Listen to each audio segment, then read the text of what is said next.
Hello, everybody. Welcome back into Talking Fitchburg. Joining me today is your city administrator, Chad Brecklin. Chad, happy December, and how you doing, sir?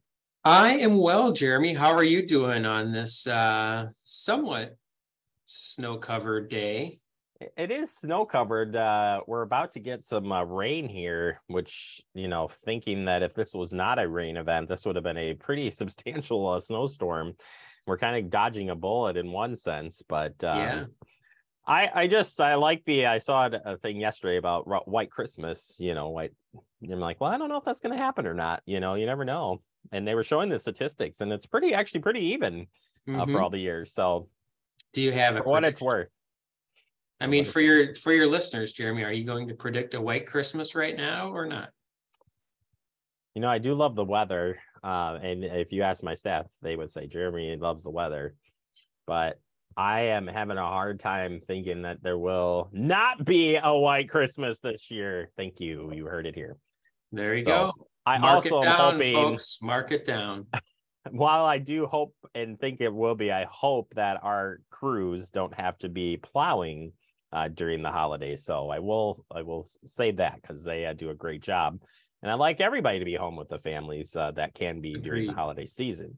Yeah. But the people aren't here to listen to us talk about the weather. They're here to listen to us talk about what's happening in the city of Fitchburg. And there's a lot of things going on. And since we are talking about the holidays, we'll start with a couple of holiday events this weekend. One, the light tour returns. Two, we bring out this celebrate the seasons with Fitchburg. So what do you know? Well, I know that, as you mentioned, the Holiday Light Tour, which is happening the evening of Saturday, December 17th from 6 to 9 p.m. at a variety of different households and locations throughout the city, is a return event. That was started, I think, 2 years ago during COVID.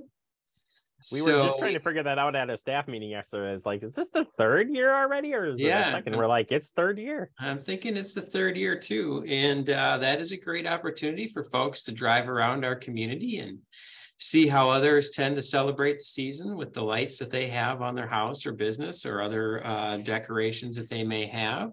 So I would encourage you to hit our website. That's where you can find a map that would show you of all the registered households and businesses and so forth. The last I heard, we were up over 40 of them, if I recall correctly. We might have even exceeded that by now, because I think that was last week's information. I didn't even have that information. So this is good to hear. And remember, too, you can not only can you vote for your favorite, win some fabulous prizes from the chamber, but there's some bragging rights on the line, too, with the street. Like your whole neighborhood could be a part of it. And there's a neighborhood in the Swan Creek area that I'm pretty sure is already geared up to take that win again this year, but we'll see. We'll see. I think I got a pretty good idea which street you're referring to in Swan Creek, but I will keep it a secret. Awesome. And then the Celebrate the Seasons event, a new event, which we're hitting the road this year. So kind of changing things up. We haven't really had this holiday party in a couple of years, but a unique opportunity to get out and spread some holiday cheer. Yeah, absolutely. I think this is, as you mentioned, a brand new event for our community. My present company has been one of the instrumental voices in bringing this out and about in the community, along with Lisa Sanford, and working with our Parks and Recreation Department as well, and many others. So you guys have decided to try something a little bit different. In the past, we've had an event here at City Hall at the Community Center. And as you mentioned, this is going to be a road show all day on Saturday, where we're going to take things to both Hugo Jamestown Park and Fitchburg City Hall from 10 a.m. to 12 p.m. And then the Nine Springs Golf Course Clubhouse, as well as Doxa Church from 1 p.m. to 3 p.m. Again, all of those events are going to be on Saturday, and you'll have an opportunity for those who are participating to take a look at some arts and crafts and or participate in making some arts and crafts. Visit with Santa, of course, who wouldn't want to have that visit this time of year.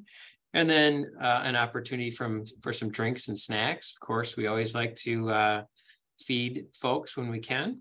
And then finally, there'll be some city information available at those events. So I think it's a really good opportunity for folks to come out and celebrate the season with their neighbors and some city staff, and perhaps their families as well. And again, we've really made some efforts to bring these events into folks' neighborhoods so that they may not have to travel to City Hall or other location, one other specific location within the city. So 4 different locations in 4 different parts of the city. It's going to be a busy day, Chad. It will. And, excuse me. And we've been saying that Santa can't be at every place all the time, right? I mean, he's one guy. Of course. Keep that in mind, too, that Santa will be at different locations. We have that information on our website as well, so you can check that out for sure. And Chad, I will ask Santa for you. Say, has Chad Brecklin been good or bad this holiday season? And we'll report back to you in January when you didn't get a gift, or maybe you did get a gift. Who knows? I'm preparing for cold already. Oh, man, come on. You can't get coal every year. Anyway, let's move forward.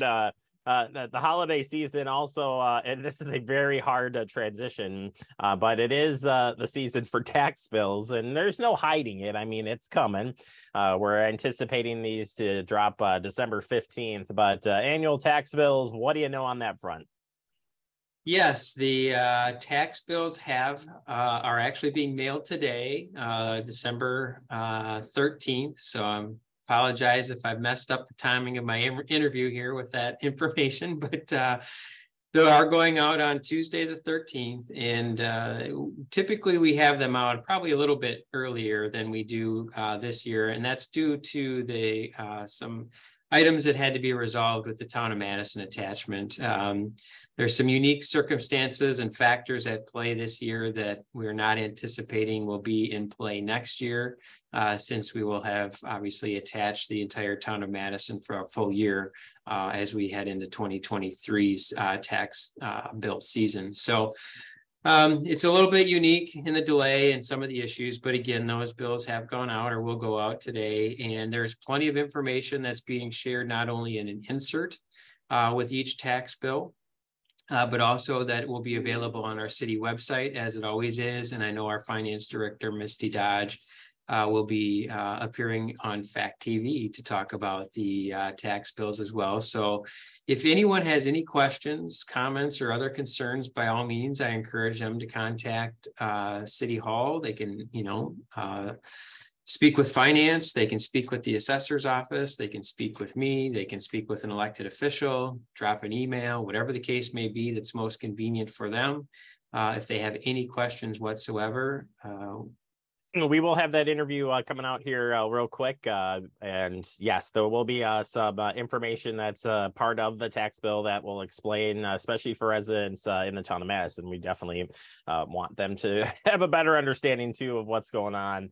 So I was told that we have those inserts as part of this. And again, the website's got all of the questions you ever want to know. So you can go there and get your question answered too. So check that out at fitchburgwi.gov. All right, last but not least, snow removal. It is the time of year. We already talked about alternate side parking, which is now through March of next year. But we did have our first big snowfall, if you will, came last Friday, and it came heavy and fierce at times. But any reminders, Chad, for folks when it comes to our snow removal policies?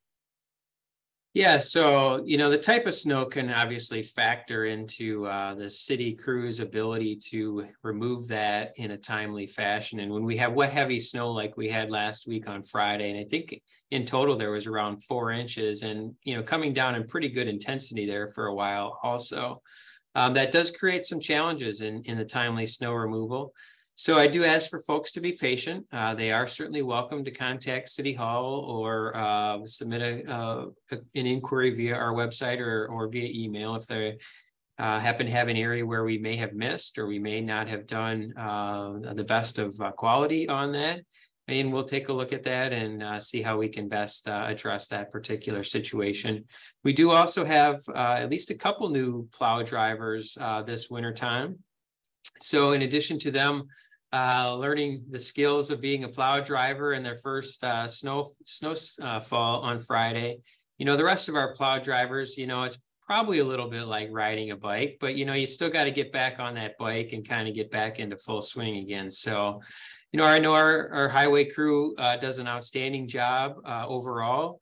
And, every now and then we might have an issue or two. And again, please make a phone call, send us an email, and we'll take a look at that. And I know that our team down at the highway garage is always looking at the work that they do and, looking at ways in which they can improve as well. So again, I definitely want to thank them for all the work they do and the long hours that they put in whenever those snowfalls come down, because they're definitely some long days, and they're doing all that they can to ensure that our community members can get where they need to get to, and the roads are cleared in a timely manner. They do take pride in what they do. I know, in all seriousness, they definitely are trying to stay up on top of things, but take pride in the job that they do with any of the projects, let alone with the snow removal, because it is trying to prevent things from happening or getting worse on the roadways. But in a snowfall like that one, that was quite the doozy. And I think we all had to get our skills back too as drivers and pedestrians and everything else. I know I did some sliding both in the vehicle and on the sidewalk, so it was like, oh man, it's been a while apparently. So but appreciate their work. I did talk to one of the new plow drivers that day on his first route, and you probably know who that is, but yeah, it was I said it was great that it happened during the daytime at least, so that they were able to kind of get things going in the daylight, because a lot of times these things happen overnight, and so it could be just a little bit more. But patience, and we're not the only place that hasn't had some turnover too, so that part of the deal here of getting new drivers in place. So Chad, always a pleasure. Thank you for all your help this 2022 year. We'll look back the next time you're on and preview what's happening in 2023. You ready to close the book for 22? Well, there's still a few things I'd like to try to get done, as there always is, and I know I probably won't get them all crossed off the list, but it's we're looking forward to 2023, and trying to put a bow on 2022. And I definitely want to thank you, Jeremy, for all your work throughout the year, and your team, and then truly our entire team here at the city of Fitchburg. We've got a great team who is dedicated to our community and providing the best services that we can provide to our community. And without all those folks coming to work every day and wanting to do and striving to do the best possible job, where would I be? I love it. Thank you, Chad, and thank you for your time again. We'll check in with you next year. Absolutely.